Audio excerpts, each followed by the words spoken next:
안녕하세요. 네, 김명입니다. 오늘은 그 은퇴 후의 부부관계, 네, 즉 장노년기의 부부관계는 어떠할까요? 중국 고사에 보면 20대에는 서로 좋아서 살고, 30대는 정신없이 살고, 40대는 서로 버리지 못해서 살고, 50대에는 서로 불쌍해서 살고, 60대는 의지할 곳이 없어서 산답니다. 그런데 이 말은 옛말이에요. 지금 기대 수명이 길어졌잖아요. 정말 어디 이렇게 노인분들 보시면 90세가 넘으신 분들을 우리가 종종 만나죠. 그러니 60대부터는 청년이라 그래요. 제2의 청년기. 그래서 비록 보통 한 55세쯤 되면 은퇴들을 하시죠. 네, 저 같은 경우는 이제 교직에 있었기 때문에 65세에 은퇴를 했는데, 정년 퇴임을 했는데, 보통 은퇴 후의 삶은 상당한 변화가 오지요. 심리적으로나, 또 자기 생리학적으로나, 또는 뭐, 신체적으로 일단은 많은 변화가 오긴 하는데, 그런 부분은 제가 이제 다른 편에서 다루기를 하고, 오늘은 그래서 부부관계에 대해서만 초점을 좀 맞춰보겠습니다. 그래서 60대가 지나서도 이렇게 시니어들의 그 열정과 에너지를 가지고 멋지게 사는 분들이 사실 참 많이 있어요. 경제적인 어려움은 좀 있지만 또 그 안에서도 자신의 건강을 잘 지키고, 그리고 또 자신이 그 은퇴하기 전에 이루지 못했던 그 헌신적인, 가족을 향해서 헌신하고 살았던 그런 삶에서 좀 이렇게 자신의 삶으로, 그러니까 우리가 보통 나이가 들면서 이제 60대가 지나고 뭐 50대부터 시작이라 그러면 되겠네요. 이 외부로 향하던 나의 열정과 에너지, 그러니까 나의 어떤 비전 또는 삶의 목표 또는 어떤 꿈이 있겠죠. 성취하고자 하는 그런 것들에게 에너지를 쏟았다면 뭐 인간관계도 마찬가지고. 근데 이제 그것이 나이가 들면서 점점 그 에너지가 나를 향해서 내면화된다는 그런 이야기입니다. 내면화되면서 어떤 생각을 하게 되냐면, 나를 위한, 자기를 깊이 알고 싶고 자기를 찾아서 사는 삶을, 그래서 자기가 그동안 해보지 못했던 일들을 하고 싶어 하는 이런 어떤 욕구가 많이 늘어나는데요. 50대쯤 직장에서 은퇴하고 자녀들이 다 출가하고 나면 이제 부부관계는 빈둥우리 증후군을 갖게 되겠죠. 그런 시기로 접어들고, 이때 어떤 부부들은 오히려 제2의 신혼길을 맞은 듯 여가와 취미 활동을, 또 여행 같은 것을 통해서 즐기기도 하고 행복한 시간, 정말 열정적인 시니어의 시절을 보내기도 하는데요. 물론 경제적으로 받쳐줘야 되는데, 정말 노년기에, 장노년기에 정말 어려운 분들이 너무 많잖아요. 정말 자녀들을 돌보고 모든 것을 희생하다가 이제 은퇴를 했는데 자신들을 돌볼 그런 경제적인 여유가 없는 분들, 정말 그런 분들을 보면 참 같은 마음으로 마음이 아프죠.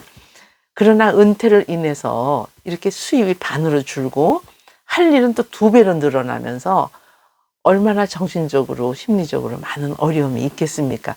그럼에도 불구하고 그 안에서도 그 아주 적은 비용으로 자신의 삶을 풍요롭게 이렇게 사시는 시니어들, 열정적으로 사시는 분들 많이 만나요. 제가 어제 그 문화센터를 잠시 갔었거든요. 저도 이제 신체적으로 노화가 오니까 이제 운동을 좀 많이 좀 해야겠다. 이제 걷기 운동을 주로 했는데 전 뭐 많은 운동을 하지는 못했어요. 그래서 라인 댄스라는 것을 한번 등록을 해봤어요.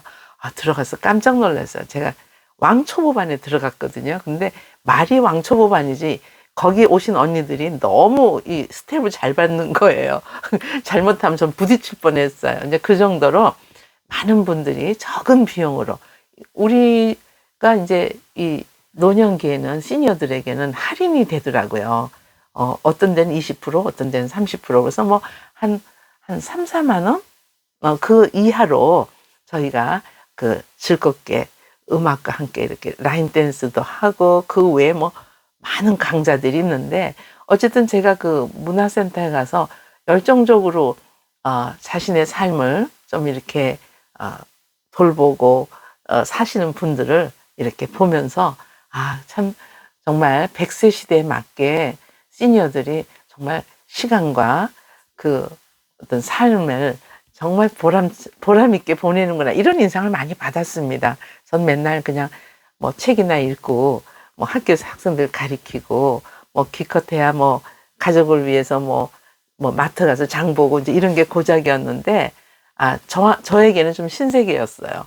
뭐 줌바 클래스도 있고 뭐 다양한 뭐 사진서부터 시작을 해서 뭐 컴퓨터 클래스, 스마트폰 클래스 여러분들 저보다 더 잘 아시겠지만 그래서 그런 데서 많은 분들이 그 시니어들의 삶을 정말 풍요롭게 아주 적은 비용으로 살고 있다는 것을 보고 저도 참 멋진 삶을 사시는 분들이 이렇게 많았구나 이걸 이제 느꼈는데 그러나 은퇴를 인해서 수입이 많이 줄잖아요. 그리고 일은 2배로 늘어나고 그리고 사회로부터 소외되고 또 자녀들로부터 소외되고 그러니 자신을 더 내면화시키면서 자신을 찾아가는 삶을 사는 그런 그 시니어들의 열정 뒤에는 또 고달픔이 있더라고요.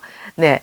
이 시기는 그리고 이제 부부관계를 말씀드리면 이전에 부부관계가 좋았든 나빴든지 간에 이제 이때쯤 되면 시니어 나이가 되면 장노년기가 되면 서로를 용서하는 마음과 긍휼한 마음과 그리고 이렇게 보면 가여워요. 저도 사실 이렇게 남편이 이렇게 걸어가는 뒷모습 보면 이제 저 사람도 많이 이제 늙었네.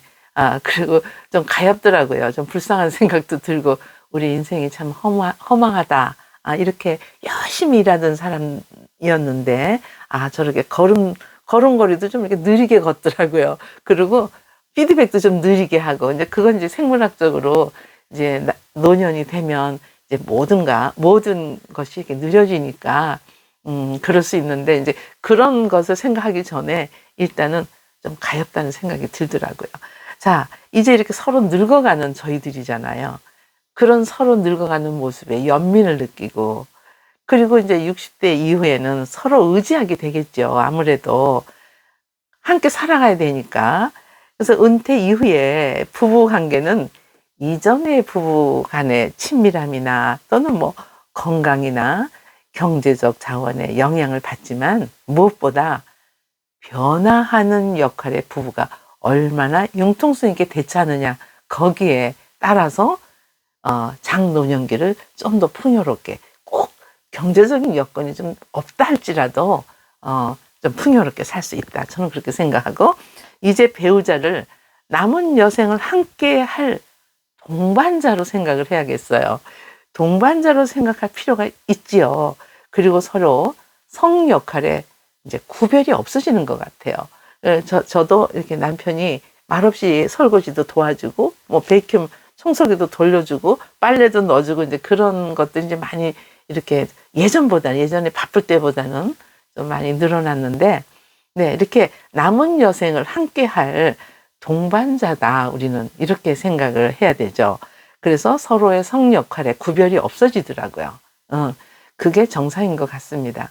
근데 뭐니 해도 장노년기가 되면 죽음을 대비할 우리가 아무도 피할 수가 없는 그 죽음이라는 게 우리 앞에 있는 거예요. 저도 문득 벌써 일주일이 갔네. 벌써 한 달이 지나고 어머 벌써 12월 달이야. 어머 그럼 2023년도 이제 며칠 안 남았네. 이러면서 뭘 느끼게 되냐면 내가 살아가야 될 날들이 얼마 안 남았네. 그러면서 마음이 굉장히 조급해지고 내가 그 죽음을 대비하기 전에 정리해야 될 일들을 막 제가 이렇게 생각하게 되고 플랜을 짜게 되고 그렇게 되더라고요. 여러분 제가 다음 편에서는 정말 우리가 정말 누구도 피해갈 수 없는 그 죽음에 대해서 우리가 어떻게 대처하고 어떻게 준비해야 될지에 대해서 영상을 좀 준비해서 올려보겠습니다. 오늘의 이야기는 장노년기의 부부들이 이렇게 뭐라 그럴까요? 서로가 긍휼한 마음으로 가엾다는 생각으로 서로가 이렇게 돌보고 보살피고 뭐 그런 어떤 삶의 반려자로서 그동안 얼마나 열심히 살아왔어요. 서로 바쁘게 정말 열심히 살아왔는데 이제는 서로 좀 이렇게 돌봄의 어떤 그런 마음으로 살아야 되지 않나 뭐 그런 생각을 오늘 해보았습니다. 다음 시간에는 정말 피해갈 수 없는 어떤 우리들이 꼭 그 강을 건너야 되는 그런 죽음을 우리가 어떻게 준비해야 될지에 대해서 한번 말씀을 나눠보도록 하겠습니다. 네, 두서없이 오늘 여기까지 하겠습니다. 네, 감사합니다. 김명희였습니다.